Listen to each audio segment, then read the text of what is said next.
শুধুমাত্র আল্লাহ তাআলাকে রাজি খুশি সন্তুষ্টি রাখার জন্য কিছুটা সময় বার করে আপনার 5 ওয়াক্তের নামাজ পড়তে পারেন না, যাকে বলা যাচ্ছে বিরাদার বাহানার শেষ নাই।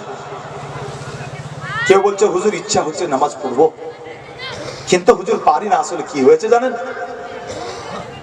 আসলে একটা ছোট্ট দোকান দিয়েছিলাম, প্রথমে তো একাই সামলাতাম, কিন্তু আল্লাহ দিয়েছে দোকানে এত বেচা কিনা, দোকান বাড়াতে বাধ্য হলাম।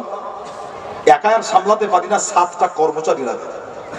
আচ্ছা হুজুর ওই জন্য নামাজ পড়তে পারি না। বলে ভাই বুঝতে পারলাম না আপনার কথা। আপনি ওই মুখে বলছেন কি আল্লাহ দিয়েছে, আর ওই মুখে আপনি বলছেন কি এই দোকানের জন্য সময় বার করতে পারেন না। কোন নওজওয়ান ভাই নামাজ, হুজুর ইচ্ছা তো হয় নামাজ পড়বো, কিন্তু আসলে হুজুর সরকারি মুলাজিম তো, চাকরি করি, যদি এখন বারবার এই নামাজের জন্য যাই তো শেষমেশ আমার বেতনই কাটা যাবে। একটা বাহানা। মুসলমান নানান ধরনের বাহানা, যে বাহানা করে আপনার আজ আল্লাহর ইবাদত, যে ইবাদত রয়েছে সেজদা, যে সেজদার মাধ্যমে একজন আল্লাহর বান্দা বান্দি আল্লাহর নিকটে হয়ে যায়। আমি বলি না, আল্লাহর কোরআন বলে ওয়াসজুদ ওয়াক্তারিব, অথচ আপনার এখনো মূল্যবান ইবাদত হতে আজ নারীও দূরে পুরুষও দূরে। মুসলমান এরপরে বলতে আছে হুজুর গোটা বিশ্ব জুড়ে এত অত্যাচার মুসলমানের উপরে, হুজুর একটু প্রাণ খুলে দোয়া করেন।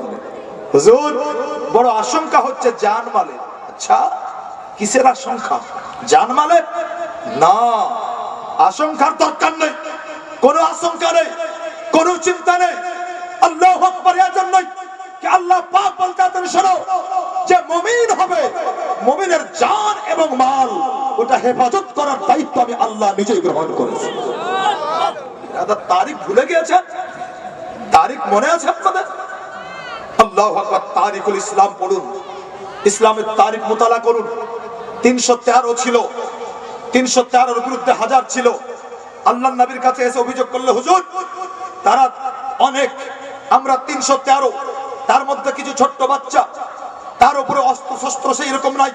হুজুর তাদের কাছে অত্যাধুনিক অস্ত্র আছে, মোকাবিলা কেমন করে হয়? আল্লাহর নবী গর্জিয়াত করতে বলেছিলেন শোনো, তাদের কাছে সামান আছে কিন্তু তোমাদের কাছে ঈমান আছে, আর সামানের চাইতে পাওয়ারফুল জিনিস হচ্ছে সেটা ঈমান। দাদা আমরা কোন নবীর উম্মত? যেই নবীর কালেমা হযরত ওমর পড়েছিলেন, যেই নবীর কালেমা হযরত আলী পড়েছিলেন, যেই নবীর কালেমা হযরত উসমান পড়েছিলেন। আল্লাহু আকবার বেরাদার, ওই কালেমা তো আমরাও পড়ি, কিন্তু মুসলমান যদি আপনি ব্যাকগ্রাউন্ড চেক করেন তো ওনাদের ঈমানে এত পাওয়ার ছিল, জজবা ছিল। আল্লাহু আকবার, ওনাদের হুঙ্কারে আল্লাহু আকবার বনের বাঘ পর্যন্ত আপনার রাস্তা ছাড়তে বাধ্য হয়েছে। তারিখ উঠান, হযরত আব্দুল্লাহ বিন উমর, হযরত উমর ফারুক আজমের বেটা, একদিন নিজের ঘর থেকে বেরিয়েছেন, দেখছেন অনেকগুলো মানুষ এরকম চেঁচামেচি করছে। কি ব্যাপার? বলে হুজুর চেঁচাচ্ছি সাদে, এই দেখেন যাবো তো রাস্তার উপর একটা সাঁকু আছে, সাঁকুর উপর একটা বাঘ আছে, বাঘের কারণে রাস্তা বন্ধ, যাতায়াত পথ বন্ধ, যার জন্য আমরা এরকম অবস্থা। আল্লাহর নবীর সাহাবী হযরতে আব্দুল্লাহ রাদিয়াল্লাহু তাআলা আনহু বলছেন শোনো, বাঘ আছে তো কি হয়েছে, আমরা আল্লাহ আল্লাহ রাসূলের গোলাম, থোড়ি বাঘকে ভয় করি? আরে ছাড়ো, আমি তোমাদের জন্য পথটা পরিষ্কার করে দিই। আল্লাহু আকবার, দৌড় দিয়েছেন হযরত আব্দুল্লাহ বিন উমর, লোক হাই হাই করতে আছে। হযরত আব্দুল্লাহ বিন উমর রাদিয়াল্লাহু তাআলা আনহু দৌড়িয়ে গিয়ে আপনার বাঘের কানটা ধরে উনি গর্জিয়াস কণ্ঠে বলেছিলেন, উখরুজ মিন হুনাকা ইযহাব ইলাল গাবা, এটা তোর জায়গা নাকি? তোর জায়গা তো জঙ্গল, এখানে বসে আছিস বলে মানুষের যাতায়াত পথ বন্ধ। যেমনই আপনার কান মলে দেওয়া তারিখ উঠা, এ বাঘ হযরত আব্দুল্লাহ বিন উমরের কান মোলা খেয়ে কালভেট সাঁকু ছেড়ে জঙ্গলের রাস্তা ইখতিয়ার করেছে। আজ আপনার আমার এরকম দুর্দশা, কারণটা কি? শান্তি খুঁজে? আল্লাহু আকবার, কোথাও পাবেন না।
সাল্লু আলা মুহাম্মাদিন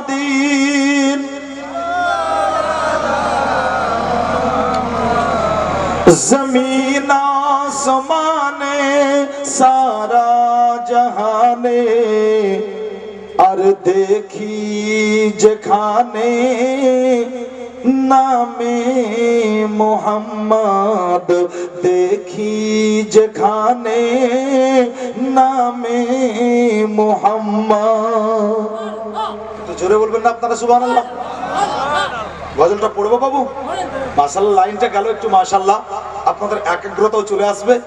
একটা নাত মাশাআল্লাহ, যেটা মায়েরাও খুব পছন্দ করেন, বাংলা জবানে পড়ছি বাবু। এত চুপচাপ শুনতে হয় না, মাঝে মধ্যে সুবহানাল্লাহ একটু দরকার আছে, তাই না বাবা?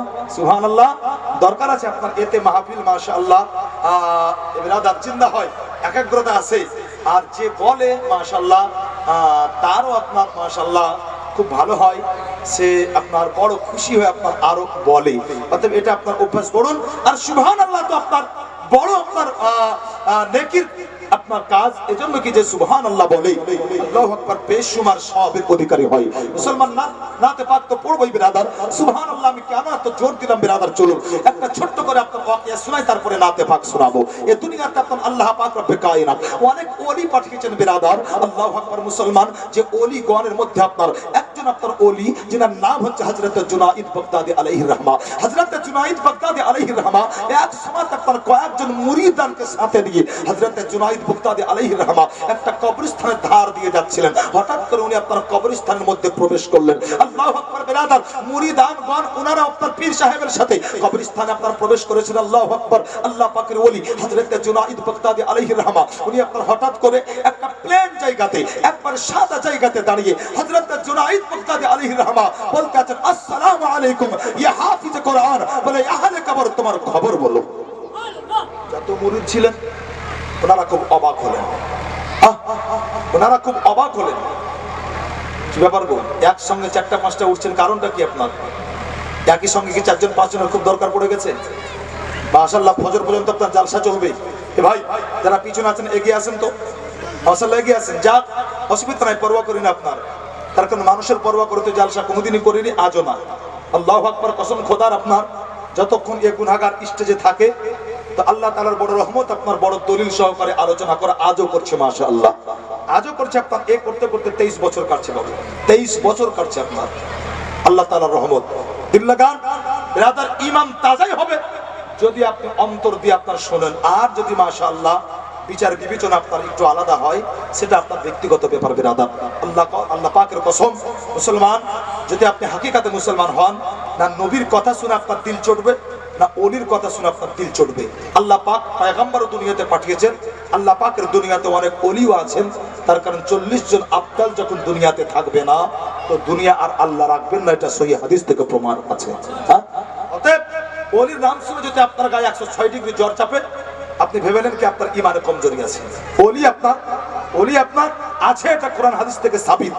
অতএব কেউ যদি আপনার ওলি নাই এটা বলে, তাহলে জানতে হবে বিরাদার ও পথ ভ্রষ্ট, আপনার গুমরাহ আছে। হে বিরাদার, আলহামদুলিল্লাহ সুম্মা আলহামদুলিল্লাহ, আমরাও কোনো আপনার অন্ড ভণ্ড কোন পীর কোন ওলিকে আপনার মানি না।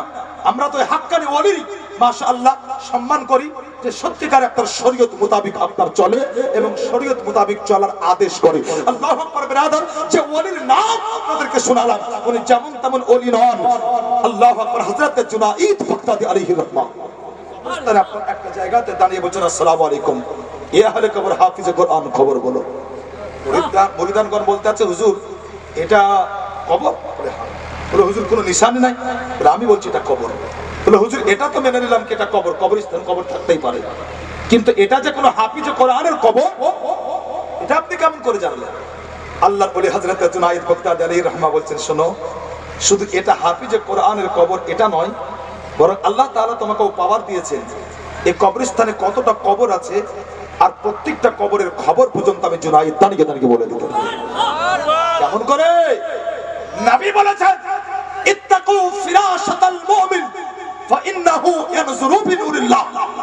যারা আল্লাহর ওলি হন ওনারা যখন দেখেন তো আল্লাহর নূরানি দৃষ্টি দ্বারা দেখে থাকেন। ওনাদের দেখা আম নয়, ওনাদের দেখা আম নয়। হযরত জুনাইদ বাগদাদি আলাইহির রহমা কবরের পাশে দাঁড়িয়ে বলতেছেন ইয়া হাফিজ কোরআন, খবর বল। কবর থেকে হাফিজ কোরআন বলছেন হুজুর আমি কবরে এসে ভালোই আছি। হুজুর যতদিন দুনিয়াতে ছিলাম আল্লাহর কাছে শুধুমাত্র দুটো আশা করেছিলাম, দুটো দোয়া করেছিলাম, আল্লাহ আমি মরার আগে পর্যন্ত যেন কোরআন না ভুলি, যাতে কোরআন আমার মুখস্থই থাকে, আর ইন্তেকালের পরে যেন আমি কবরে গিয়ে আল্লাহ তোমার কোরআন তেলাওয়াত করতে পারি। তার কারণ দুনিয়াতে আমার মন লাগে না, কোরআন না পড়লে আমি কোনো কাজ করি না। হাফিজ কোরআন বলছেন হুজুর আল্লাহ আমার দুটোই দোয়া কবুল করেছেন, তাই ইন্তিকালের পরে আমি কবরে এসে আল্লাহর কোরআন পড়ি। হুজুর কবরে এসে আল্লাহর কোরআন খতম করি। হুজুর একবার নয়, দুইবার নয়, তিনবার নয়, বরং ৭২,০০০ বার আমি আল্লাহর কোরআন শুরু থেকে শেষ আমি খতম পড়ে দিয়েছি। আর একটু যেটা বলা যাবে না, ৭২,০০০ বার কোরআন পড়লে কি হবে? নবী বলেন ইকরাউল কোরআন ফাইন্নাহু ইয়াতি ইয়াউমাল কিয়ামাতি শাফিআল লিআসহাবি। মুসলিম শরীফের হাদিসে আছে যে কোরআন পড়বে তো কোরআন কাল কিয়ামতের মাঠে তার শাফাআত করবে, সুপারিশ করবে, আল্লাহর জান্নাতে নিয়ে যাবে। মুসলমান কোরআন আর নবী হচ্ছেন সাহিবে কোরআন, কোরআন পেয়েছে নবীর মাধ্যমে।